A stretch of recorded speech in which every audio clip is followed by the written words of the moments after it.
বাবার বাড়ি যাওয়ার পথটা সবসময়ই অনেক সুন্দর হয়। সকালবেলা ঘুম থেকে উঠেই রওনা করে দিলাম বাবার বাড়ির উদ্দেশ্যে।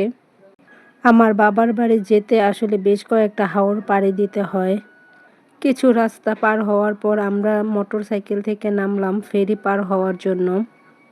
বর্ষার সময় আসলে এই নদী একদম পানিতে পরিপূর্ণ থাকে। এখন শুকনোর সিজন, এইজন্য আসলে নদীতে পানি কম।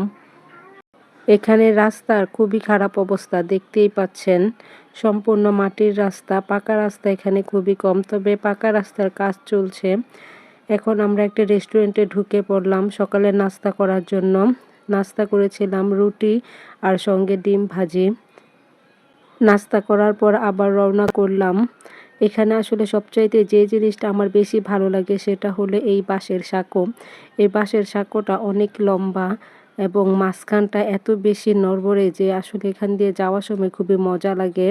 আর এটা কিন্তু অনেক বড়, দেখতেই পাচ্ছেন।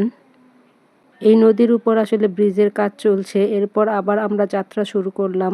হাওরের ভিতরের পরিবেশ যে কত সুন্দর, এটা আসলে নিজের চোখে না দেখলে কেউ বিশ্বাস করতে পারবেন না।